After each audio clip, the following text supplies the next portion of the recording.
안녕하십니까. 저는 핑큐멘터리 점선면을 그려나갈 MC 이동근 매니저입니다. 반갑습니다. 점을 이루는 키워드를 자불의 선과 연결하여 스토리라는 면을 만들어낸다. 핑큐멘터리 점선면 프로그램 시작해보겠습니다. 자, 오늘은 핑큐멘터리 점선면의 첫 화인데요.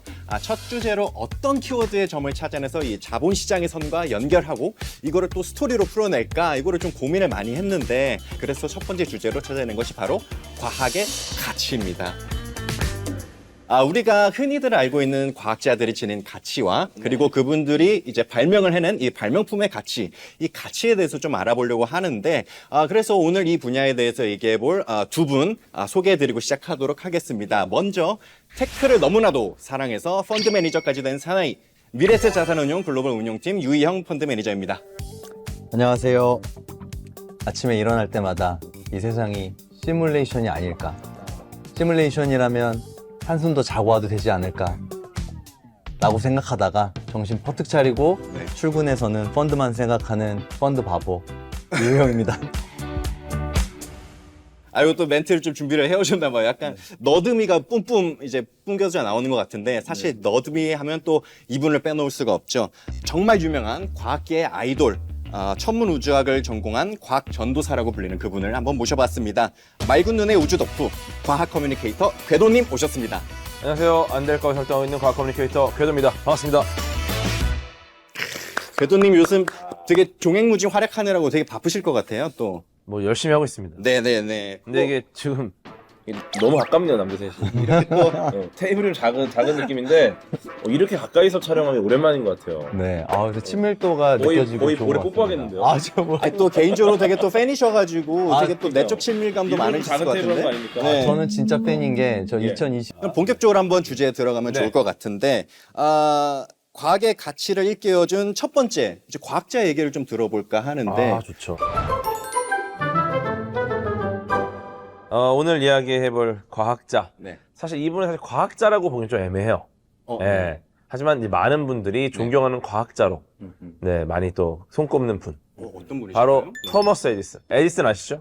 뭐 위인전의 과학자 뭐 발명가로 저도 좀 많이 읽었었던 것 같은데 사실은 사업가에 좀 가깝다 이렇게 보거든요. 과학자 겸 사업가도 아니고 그냥 사업가? 공학자 겸 사업가라고 보는데 사업가로서가 훨씬 더 크다. 에디슨은 사실 어떻게 보면 뭐 무언가를 좀 대중화하는 걸로 유명하죠. 근데 에디슨이 발명한 걸로 알고 있던 것들 중에 실제로 이걸 대중화한 거지 그가 직접 이 근간을 만들진 않았으니까. 에디슨이 기본적으로 그 미국에서만 1000개가 넘는 특허가 있어요. 예. 톱 특허만 1000개가 넘어요? 그쵸. 그리고 굉장히 많은 발명을 했는데 그 발명이라는 것도 이제 발명왕으로 알려져 있잖아요. 네네. 근데 이제 이 우리가 짚고 넘어갈 부분이 에디슨이 정말 뭐 얼마나 위대한 발명을 했느냐, 없던 걸 만들어냈느냐, 그것만이 아니라는 거예요. 전구를 처음 만든 사람 누구라고 보십니까? 에디슨. 전구하면 딱 에디슨이잖아요. 그렇죠. 근데 이 전구도 최초로 만든 사람은 에디슨이 아닙니다. 그래요? 네, 험프리 데이비라는 분이 만든 걸로 제가 알고 있는데 그분이 처음에 이제 그 아크등을 만들었어요. 아크등. 이게 이제 최초의 전구입니다. 근데 이제 이게 너무 밝아. 너무 밝으니까 가정용으로 못 씁니다. 예를 들어 오히려. 딱 들으면 이거 어떻게 살아 사람들이. 네. 그리고 일단은 이 시간 자체가 너무 짧고 또 소음에다가 냄새까지 나요. 근데 에디슨이 이걸 딱 보고 요거는 조금 불편한 것들 개선을 하고 시간을 좀 늘릴 수 있으면 얼마나 좋을까 해가지고 에디슨이 이걸 개선을 해가지고 필라멘트를 바꾸고 막 여러 시도를 해요. 네. 그렇게 해서 결국 나온 게 우리가 쓸 수 있는 전구. 이걸 딱 켰는데 막 아니 수십 시간이 지났는데 며칠이 지났는데도 안 꺼지는 거야. 그래서 사람들이 와 이거 정말 대단하다. 그렇게 해서 전구의 약간 아이콘이 됐죠. 결국은 이 전구의 발명이 대단한 이유가 전구를 켤 수 있는 전력 시스템이 있어요. 네. 이것까지 이제 만든 거예요. 도시의 전기 인프라를 만들었죠. 전기 인프라. 네, 그래서 어떻게 해야 이 전구를 사람들이 많이 쓸 수 있을까? 네. 전구를 대중할 수 있을까? 그럼 결국 우리가 전력을 잘 깔아서 이 전구를 적재적소에 쓸 수 있는 그런 인프라를 만들자. 그렇게 해가지고 어떻게 보면 뭐 기술적인 측면, 또 시장의 측면 이런 거에서 깊은 이해도를 갖고 들어가서 기술을 좀 대중하고 상업화하고 이 능력이 너무 뛰어난 분이었다, 에디슨. 정말 대단한 사업가였다. 대단한 사업가예요, 정말. 말씀 들어보니까 지금 이제 저희가 상장돼 있는 제너럴 일렉트릭이라는 회사에 대해서 네. 예, 다시 한번 좀 이렇게 생각할 수 있을 것 같아요. 그렇죠. 네. 사실 이 제너럴 일렉트릭이라는 회사 지금은 잘 모르시는 분들이 많으실 수도 있어요. 한때는 정말 세계 최대 규모의 기업이었고 1900년대 초반에 그런 에디슨의 업적을 기반으로 뭐 백열등, 발전기, 모터 뭐 이런 제품 기반으로 미국 경제 성장의 주역이 됐었고요. 그리고 이제 항공, 의료, 금융까지 네. 영역을 확장하면서 그 당시 90년대 후반에서 2000년 초반에 마이크로소프트랑 전 세계 시가총액 1, 2위를 다투던 회사였어요. 근데 말씀을 들어보니까 뭔가 현재 시점에서도 뭐 되게 유명하신 뭐 CEO분, 뭐 공학자분, 뭐 사업가분들 많은데 뭔가 약간 성격이랑 겹치는 몇 분들이 생각이 나시거든요. 혹시 팀장님께서 뭔가 현재 관점에서 볼 수 있는 그러니까 에디슨과 유사한 사람이 누가 있다 한번 말씀을 해주시면 어떤 분이 있을까요? 저는 궤도님 말씀 들으면서 네. 일론 머스크가 좀 떠오르긴 했어요. 저 딱 그 생각했거든요. 네네. 사실 일론 머스크도 음. 이 전기차를 처음 개발한 사람은 아니거든요. 어허. 테슬라 이전에도 사실 저희 전기차가 있었습니다. 인류 최초의 자동차는 놀랍게도 전기차입니다. 그래요? 그러니까 우리가 지금 타고 있는 차 있잖아요. 내연기관보다 전기차가 먼저 나왔어요. 그러니까 뭐 사실 개발된 지는 벌써 100년이 그쵸, 넘은 그쵸. 거고 90년대 후반, 뭐 2000년대 초반에도 되게 다양한 지금의 내연기관 업체들이 전기차를 개발하려고 노력을 했어요. 근데 이제 이거를 결국 바꾼 게 일론 머스크의 테슬라였는데 네. 테슬라가 모델 S를 출시했을 때가 2012년이었거든요. 네. 근데 그 2012년에 나왔었던 모델 S가 그 당시 주행 거리가 한 400km 이상, 그리고 제로백이라고 하는 4초 이내 그런 퍼포먼스를 보여주면서 네. 이게 이제 진짜로 쓸만해졌다라고 사람들이 평가를 하게 된 거죠. 사실 테슬라의 일론 머스크 얘기하니까 이 숙명의 라이벌 일론 머스크의 테슬라가 이 니콜라 테슬라 이름을 딴 기업 아니겠습니까? 그쵸. 근데 니콜라 테슬라가 제가 알기로는 에디슨이 어떤 이 사업가로서 좀 대단한 부를 축적한 거에 비해서는 니콜라 테슬라는 좀 재미를 못 봤다. 니콜라 테슬라가 정말 훌륭한 공학자인데 네. 그 진짜 이 세계 전기 공학의 발전에 많은 기여를 하신 분입니다.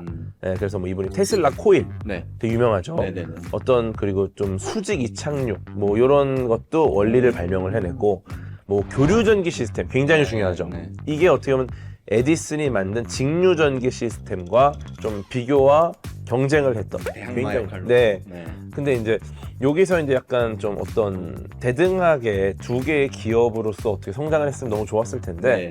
아쉽게도 그 직접 만들고 본인이 만들 수 있던 분이잖아요. 네. 아이디어를 정말 잘 냈던 분인데 네. 이 사업적인 마인드는 에디슨이 조금 더 뛰어나지 않았었나 뭐 이런 생각들이 많이 있습니다. 그러다 보니까 그 이 생애 후반부에서는 거의 파산 직전. 네, 또 이제 굉장히 정말 생활고에 시달렸어요. 특히나 테슬라가 네. 사업적인 기회를 놓친 사례 중에 하나가 네네. 무선 통신, 무선 전력 전송. 뭐 눈에 보이는 전선이 있어야만 통신할 수 있는 게 아니라 뭐 너무 자유롭게 통신을 하잖아요. 일단 기본적으로 저희가 뭐 무선 통신이야 그러니까. 뭐 말할 것도 없죠. 뭐 네네네. 지금 스마트폰 굴지의 뭐 전화. 통신사들도 마찬가지고 그렇죠. 브로드컴이나 퀄컴 같은 기업들도 그런 기술부터 시작해서 지금도 이제 시가총액이 뭐 200조 원 이상, 뭐 700조 원 이상씩 그쵸. 되는 거고. 그리고 여기다가 이제 사실 무선 전력 전송. 네. 지금도 이제 무선 충전기라는 개념이 있지 않습니까? 네네. 요 개념을 처음으로 굉장히 큰 스케일로 시도했던 게 이제 테슬라예요. 테슬라 타워라고 불리는 걸 만드셨어요. 이때 JP 모건이 처음으로 이제 이 테슬라 타워에다가 자금을 지원했어요. 워든 클리프 타워라고도 하는데 네네. 자금을 지원했다가 그 결국은 이제 무리하게 시도를 하고 그러다 보니까 재정 상황이 안 좋아졌고 투자가 끊겼고 결국 프로젝트는 중단이 됐고 뭐 하다가 이제 뭐야 저기 세워놓은 거 진짜 거대해요. 저거 고철이라도 팔아라. 막 이런 식이 되면서 좀 굉장히 안 좋은 결말을 맞이했죠. 사실 투자를 하는 입장에서도 저희가 이제 무선 충전 세상이 생각보다 빨리 오겠다. 한 10년 전만 해도 그런 것들이 굉장히 빠르게 보급이 됐을 그렇죠, 때도 여러 가지 기술들이 막 나오고. 네, 자기 유도 방식으로는 지금 굉장히 이제 많이 보편화됐으니까 네네. 뭐 2, 3m 떨어진 기계들, 뭐 자동차도 그냥 충전을 하면서 달릴 수 있지 않을까라는 상상을 했는데 네네. 그게 이제 좀 거리가 멀리 떨어졌을 때 필요한 그 공진 방식이 이제 생각보다 상용화가 좀 길어지면서 그렇죠. 효율성도 너무 떨어지고. 네, 그 예. 부분을 이제 투자자의 관점에서는 좀 아쉽게 생각하고 있는 부분 중에 하나이기도 합니다. 또 다른 과학자의 이야기를 들어볼 수 있으면 또 어떤 분이 계실까요? 아, 또 굉장한 분 계시죠. 네. 이분 사실 모르면은 그냥 큰일 난다. 뭐 존경하는 과학자 네. 했을 때 이분은 거의 나와요. 만류 인력의 법칙, 떨어지는 사과, 모든 영역에 영향을 끼쳤던 과학자 바로 아이작 뉴턴입니다. 본인이 만든 어떤 이 가설을 검증해내는데 기존에 있는 수학이 미흡하다 보니까 그래? 그럼 수학도 좀 만들자. 미적분학을 직접 만들어냅니다. 물리학과 수학, 어떻게 보면 고전역학을 비롯해서 고전 물리학, 네. 뉴턴, 아이작 뉴턴. 네, 현대 물리학 아인슈타인. 이 둘이 그냥 반칙했어요. 그 정도로 위대한. 금전적으로도 좀 성공을 하셨나 보네요. 이분이 어쨌든 교수였기 때문에 네. 교수 연봉이 나쁘지 않았어요. 네, 정말 많은 돈을 또 버셨고 네. 말년에 또 조폐국에 들어갑니다. 조폐국이 또 네. 나름 괜찮아요. 네, 페이가 나쁘지 페이가? 않았고, 네, 또 조폐국에서 당시 이제 문제가 만연했던 게 위조 지폐 문제가 있었어요. 네. 위조 지폐. 이거를 또 해결합니다. 그러면서 이 조폐국에서 어떻게 보면 대학 시절에 벌었던 돈 이상으로 또 벌었다. 뭐 이런 이야기도 있고. 그러면 재테크도 아주 훌륭하게 좀 성공을 했을 것 같은데. 네. 요거는 사실은 뭐 너무 슬픈 일이죠. 역사상 첫 번째 버블 사태. 1720년 남해 회사 주식 사건 아십니까? 네. 네. 이 남해 회사 이 주식 사건, 그러니까 뭐 남해 회사라고 하니까 좀 너네 회사 같은 느낌이 나서 남해. 사우스시 컴퍼니라고 예, 이제 할게요. 예. 사우스시 컴퍼니 이게 이제 1711년 당시에 그 대영 제국 하에서 네. 남아메리카 지역 무역을 전담할 목적으로 설립한 회사입니다. 네. 근데 이제 원래 목적은 그러했지만 사실은 실질적으로는 정부 부채를 떠넘기기 위한 특수 목적 회사였어요. 그래서 이제 영국 정부가 네. 이제 과거에 그 당시 시대를 돌이켜 보시면 아시겠지만 그 당시 이제 뭐 대항해 시대가 시작된 이후에 패권을 차지하기 위해서 스페인, 뭐 프랑스, 영국 막 여기저기서 전쟁을 하고 다닙니다. 그렇죠. 제국주의 시대. 그러다 보니까 이제 부채가 많이 늘어나게 돼요.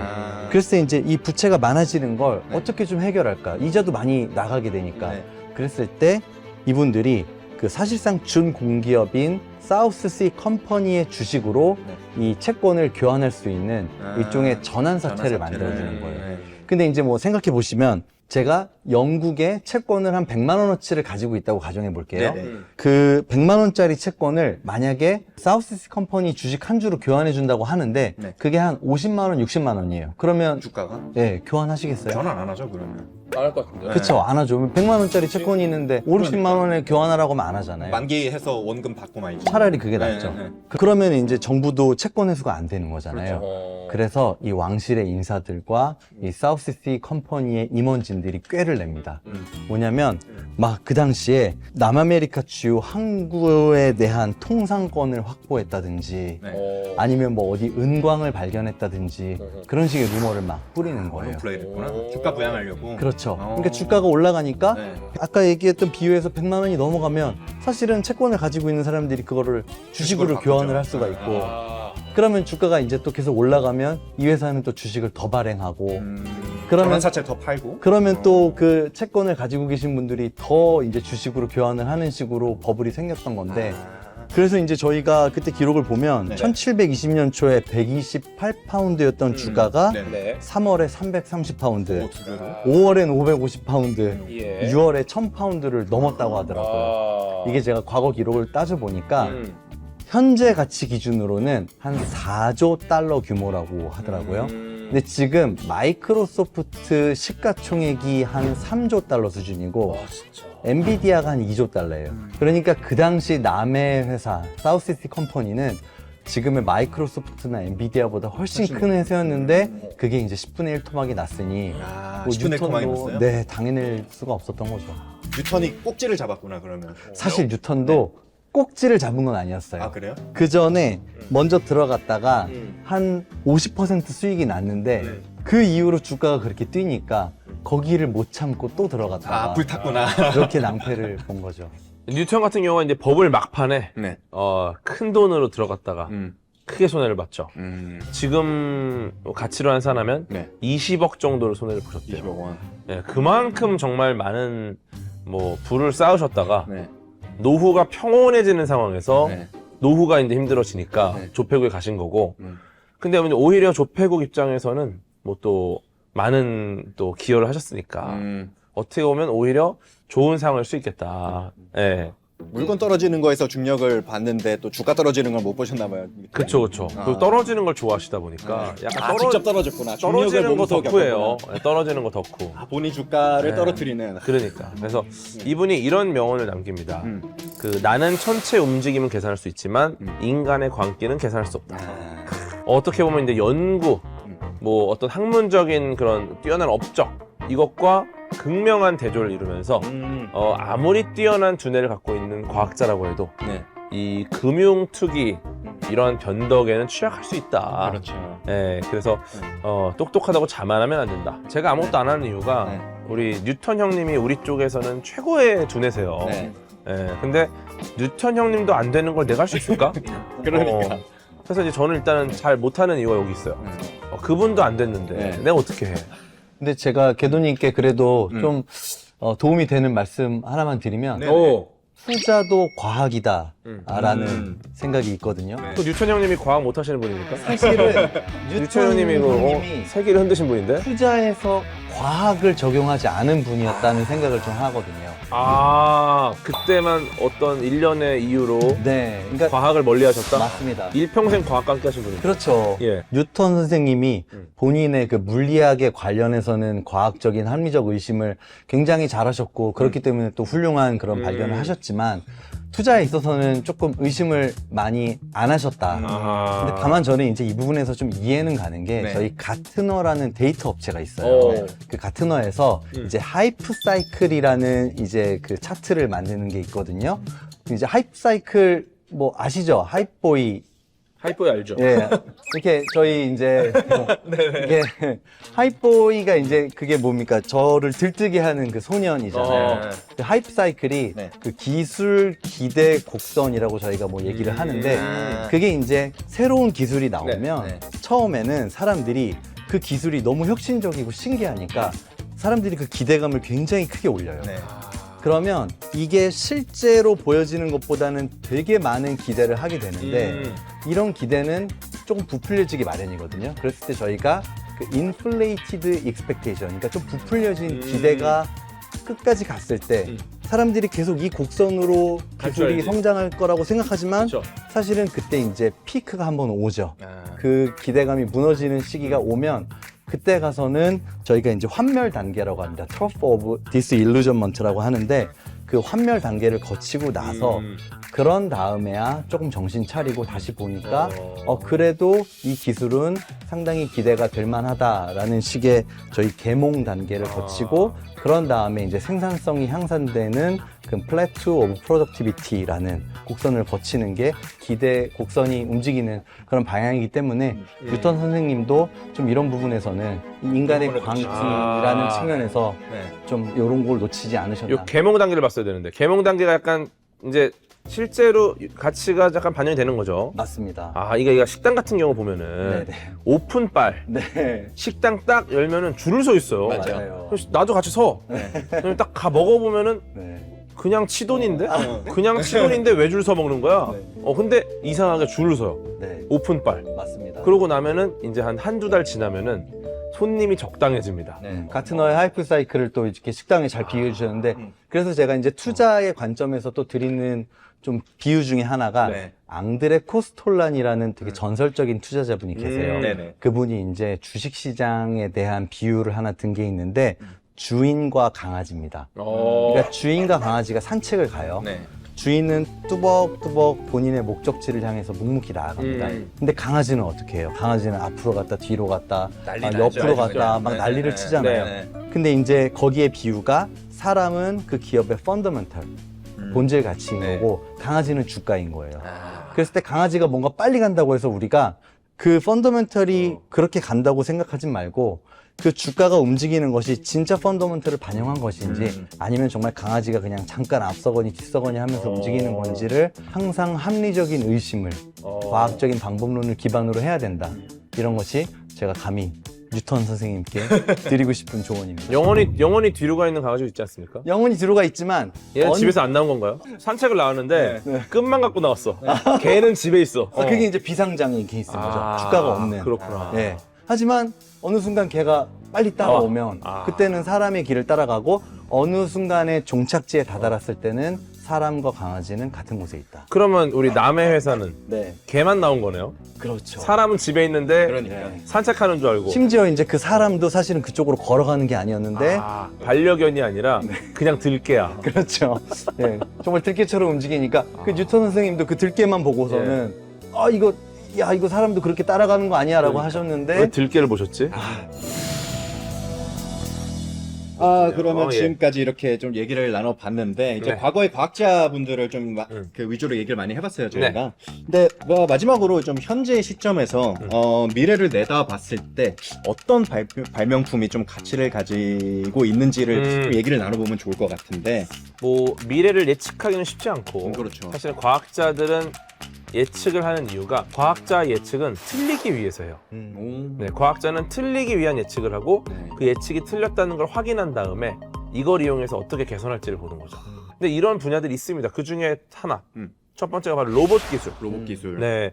21세기는 또 AI 시대 아니겠습니까? 그렇죠. 되게 뜨겁죠 지금. 네, 또 인공지능 자체가 이제는 인간의 무언가를 대체할 것이다 수준이 아니라 대체되지 않는 게 뭐가 있을까를 고민하는 시기예요. 그러니까. 어쨌든 그 인간의 가치도 위협받고 있는 이 상황에서 인공지능 관련 산업 중에 가장 기대되는 분야, 인공지능 자체가 어떻게 보면 굉장히 높은 고차원적인 사고를 하기 때문에 이제 몸이 달린 형태, 바로 로봇 기술인 거죠. 얘한테 몸을 달면 어떨까? 예를 들어서 지금도 인공지능이 거의 텍스트 기반으로 학습을 합니다. 네. 물론 여기 이제 멀티모달이 들어가서 이제 이미지, 영상에서 학습을 하지만 얘가 몸이 없기 때문에 몰라요 현실을. 예를 들어서 인공지능한테 종로에 맛집 좀 알려줘. 금방 말도 안 되는 맛집을 알려줘요. 근데 거기 가보면 아무것도 없어. 이미 폐업이야. 그 이유가 뭐냐면은 얘는 맛집이라는 게 뭔지 모르고 종로 빈대떡이 뭔지 몰라요. 그냥 텍스트 기반으로 조합을 합니다. 근데 얘가 진짜 몸을 갖고 광장시장을 가봐야 되는데. 가봐 종로 3가역에서 지하철 환승해 막 그러면 얘가 현실이 뭔지를 알게 되죠. 인간과 똑같이 시각 센서를 갖고 청각 센서를 갖고 이제 학습을 하게 되면은 그때부터 새로운 길이 열릴 것이다. 터미네이터가 오는 날이 올 수도 있겠네요. 터미네이터 오려면 또 시간 여행에 대한 걸 풀어야 되기 때문에 요거는 좀 어려워요. 네. 네. 내가 또 로봇 기술과 관련해 가지고 좀 근본적으로 산업 시스템 전반에 영향을 줄 수 있는 기술, 바로 또 양자 기술. 양자 컴퓨터가 또 이제 중요해요. 양자 컴퓨터. 양자 컴퓨터. 네. 양자 컴퓨터 이제 좀 잘 모르시는 분들 많이 계실 것 네. 같은데 이제 기존 컴퓨터랑 비교를 해본다면 뭐 어떤 차이점이 있는 것인지. 이게 진짜 어려운 얘기거든요. 네. 굉장히 어려운 내용인데 네. 그 기본적으로 그냥 뭐 초고성능 컴퓨터 이렇게 보면 안 돼요. 양자 컴퓨터는 아예 그냥 방식 자체가 다 다르다 이렇게 보셔야 돼요. 네. 네. 뭐 예를 들어서 우리가 여기서부터 뭐 시청까지 가는 길을 계산해요. 네. 그러면 이제 뭐 빠른 길이 있겠죠. 음. 그러면 A부터 뭐 한 A, B, C, D 한 10개 길이 있어. 네. 그러면 이 중에 가장 빠른 시간 안에 갈 수 있는 길은 어떻게 할 수 있습니까? 하나씩 가보면 가봐야죠. 계산이 되겠죠? 네. 중요한 거는 예를 들어 한 C 길을 갔어. 와 이거 되게 빨리 도착했는데 네. 여기서 계산을 끝냅니까? 못 근데 끝내요. 뭐 끝까지 가봐야 네. 돼요. 네. 왜냐면은 뒤에 더 빠른 길이 나올 수 있거든요. 그러니까 10개의 길을 전부 다 가보고 나서야 네. 비로소 가장 빨리 도착하는 길을 찾아냅니다. 네네. 이게 기존 연산이에요. 근데 이제 그 양자 컴퓨터는 모든 게 중첩돼 있어요. 이 말은 뭐냐면은 10개가 동시에 출발합니다. 그렇게 해서 일단 C가 도착하는 순간 계산이 끝나. 나머지 것들은 가다가 먼저 도착하는 순간 계산이 끝나는 거예요. 그러면 한 번 가보는 걸로 끝나는 거죠. 이해한 척 하지 마세요. 아니. 그러니까 우리가 10개의 길을 가볼 필요가 없이 이것도 굉장히 왜곡된 설명입니다. 사실은 완전히 다른 개념이에요. 근데 그렇죠. 이해를 어쩐지 쉽게 시키려고. 이해되더라. 네. 그러니까 무언가가 도달하는 순간 계산이 끝나니까 정말 빠르겠죠. 네. 근데 이것도 뭐 얼마나 빠르겠어. 근데 예를 들어 이 계산을 네. 길이 100억 개야. 그러면 기존의 컴퓨터로는 100억 개의 연산이 끝나야 결론이 나옵니다. 근데 양자 컴퓨터는 100억 개의 연산이 아니라 한 번의 연산을 끝내는 한 거죠. 번에 다 해버리네. 그래서 특수한 어떤 특정한 계산 같은 경우는 예. 양자 컴퓨터의 속도를 기존의 컴퓨터 따라갈 수조차 없어요. 팀장님께서 보시는 또 음. 미래에 좀 가치를 가질 수 있는 발명품이 또 어떤 것들이 있을까요? 저는 일단 뭐 과학을 사랑하는 한 사람으로서 네. 미래 세상을 변화시킬 발명품에 대한 상상력을 저도 많이 하거든요. 네. 다만 이제 투자 업계에서 봤을 때 좀 더 가시성이 높은 기술들이라고 했을 때 저희가 꼽는 게 한 두 가지입니다. 네. 첫 번째가 AI이고 AI. 두 번째가 이제 바이오 기술인데요. 음. 뭐 AI에 대해서는 이제 너무 많이들 좀 들으셔서 지겨워하실 수도 있을 것 같아요. 근데 이제 제가 최근에 좀 주목하는 부분은 네. 이 AI의 성장 속도가 기하급수적으로 빨라지고 있다라는 점입니다. 사실은 저희가 한 3년, 5년 전에 AI를 대했을 때에는 물론 AI가 언젠가는 이 세상에 들어와서 역할을 할 것이다 라고 생각은 했지만 이 정도까지 최근에 한 두세 달 정도, 최근 한 1년 정도의 퍼포먼스를 보여줄 거라고 생각지는 못했는데 만약에 이런 기하급수적인 발전이 진행이 된다면 사실은 저희가 그 특이점이 생각보다 굉장히 가깝지 않겠나라는 생각을 하면서 네. 그 관련된 뭐 반도체 칩이라든지 네. 뭐 서플라이 체인들을 좀 더 눈여겨보는 기회가 되지 않을까라는 생각을 하고 이 있습니다. 시장 규모가 어느 정도 될까요? 아무래도 이제 네. 수치적으로 좀 판단을 많이 하시잖아요. 저희가 한 300조에서 500조 원 정도의 시장을 추산하는 것들이 지금에서는 완전히 그 단위수가 다릅니다. 뭐 조에서 경 단위로 넘어갑니다. 단위로? 예. AI 같은 경우는 이제 뭐 전체를 못 따질 정도로 커져갖고 이제 분야별로 하더라고요. 예를 들어 바이오 AI만 따로 해도 이게 어떤 산업 전체랑 맞먹어. 네. 예를 들어 바이오 AI, 뭐 무슨 AI, 뭐 좀 공업용 AI 뭐 이렇게 해도 엄청나니까. 예. 사실 뭐 아까 말씀하신 로봇 같은 것들이 사람을 대체할 수 있다면 네. 뭐 그것만 해도 시장이 정말 뭐 몇 경 이상이 되는 시장이기 때문에 하나의 세계를 또 거의 창조하다시피 하는 걸로 볼 수 있겠네요. 그러면. 맞습니다. 어. 네. 두 번째로 말씀하셨던 게 이제 바이오 의약품인데 네, 바이오 약품인데요. 저희가 이제 뭐 대표적으로 비만 같은 질환이 있어요. 사실 그 비만 치료제에 지금 현재 그 기전이 되는 GLP, GIP 같은 경우에는 네. 원래 비만 치료제로 개발이 됐던 건 아니었어요. 그게 원래는 저희 당뇨 치료제로 개발이 임상이 설계되었던 그 약품들인데 GLP가 약품이에요? 뭐 GL 호르몬? 네. GLP-1 호르몬을 타깃으로 하는 기전, 그것을 컨트롤해서 네. 살이 빠지게 하는 오. 그런 기전인데 그런 것들을 개선해 나가면서 단순히 이제 당뇨나 비만뿐만이 아니라 심혈관 질환이나 아니면 뭐 지방간염, 맞아요. 뭐 관절염까지 이제 그 적응증을 확대해 나가고 있거든요. 네. 이게 다 연결되잖아요, 비만이랑. 아, 그러니까 비만을 잡으면 네. 관련돼서 연계된 모든 질병들이 다 완화가 되는 거예요. 그러니까 이제 예를 들어 조금 이제 문제가 있다, 병원에 가면은 일단 좀 운동을 좀 하셔라. 요게 사실 거기서 연결이 된 질환들이라서. 맞습니다. 네. 저희 부모님들이 어릴 때부터 네. 비만은 만병의 근원이다라고 이제 하셨던 기억이 나는데 네. 실제 저희 임상 결과에서도 이렇게 나오고 있기 때문에 이런 부분이 좀 저희 기대되는 과학 발명 중에 하나가 아닐까 생각이 들고요. 그리고 이제 좀 다른 하나 또 말씀드리면 네. 그 치매, 알츠하이머입니다. 이쪽도 정말 중요하죠. 네, 이게 사실은 굉장히 이제 마음이 아픈 그러니까요. 안타까운 무서운 질병인데 사실은 저희 한국이나 미국도 평균 수명이 한 80 정도가 되시다 보니까 돌아가실 때까지 굉장히 고통스럽게 이렇게 이 병을 가지고 계신단 말이죠. 근데 이제 이게 사회 후생 쪽, 경제 후생 쪽에서도 굉장히 좀 의미가 있는 게 이런 분들에 대한 간병이 필요할 수밖에 없잖아요. 네네네. 이런 분들을 간병하기 위해서 이제 다른 영역에서 생산성을 보여줄 수 있는 분들이 그 간병에 이렇게 계시게 된다면 사회적으로도 사회적 비용이 예, 비용이 발생하게 발생할 되겠네요. 수밖에 없는 네, 뭐 네. 그런 상황인 것이죠. 네. 그래서 다행인 거는 이런 부분에서도 최근에 뭐 바이오젠이나 네. 에자이, 뭐 일라이 릴리 같은 업체들이 상당히 많은 약들을 개발하고 임상을 통과하고 있어서 그렇죠. 뭐 지금 현재는 뭐 시장 규모가 많이 작긴 하지만 이 시장 또한 뭐 2030년에는 한 40조 원 이상의 규모가 되지 않을까 저희가 그렇게 보고 맞아요. 있습니다. 산업적으로 가치를 가질 수 있는 미래 발명품이 뭐가 있느냐 했을 때 궤도님께서는 이제 로봇 기술 그리고 양자 컴퓨터 말씀해 주셨고 유희영 팀장님께서는 어떤 AI. 비만 치료제 같은 그 바이오 의약품과 AI 분야를 말씀을 해주셨습니다. 네, 오늘 핑큐멘터리 점선면 첫 번째 이야기 이제 과학의 가치에 대해서 이제 얘기를 나눠봤는데 예. 궤도님 오늘 어떠셨나요?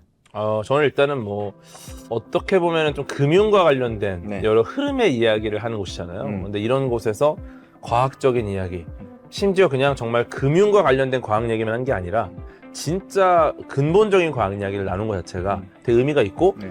금융의 흐름을 이해하려면은 단순히 직접적으로 연결된 과학만이 아니라 훨씬 더 넓은 범위의 근본적인 기술을 우리가 볼 수 있어야 금융의 흐름을 알 수 있다. 그런 좀 지혜를 주는 거 아닌가. 예, 그러니까 이제는 뭐 뉴스, 뭐 주식이나 뭐 투자하시는 분들이 뉴스 보는 게 아니야. 지금 구글 스콜러에서 논문을 봐요, 논문을. 야, 올해 사이언스에 이런 논문이 나왔어? 여기서부터 시작을 해야 되는 거예요. 단순히 뉴스만 봐서는 안 돼, 이제. 맞아요. 네. 우리는 더 넓은 세상으로 가야 된다. 네. 이게 바로 과학의 가치입니다.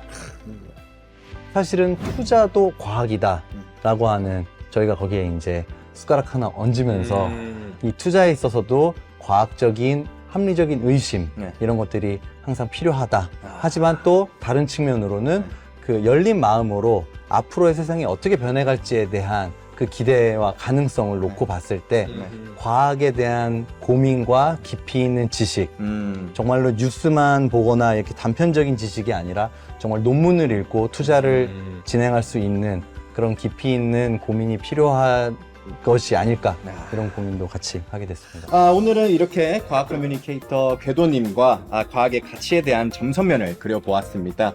저희는 다음 시간에 새로운 점선면으로 돌아오도록 하겠습니다. 감사합니다. 고맙습니다. 감사합니다.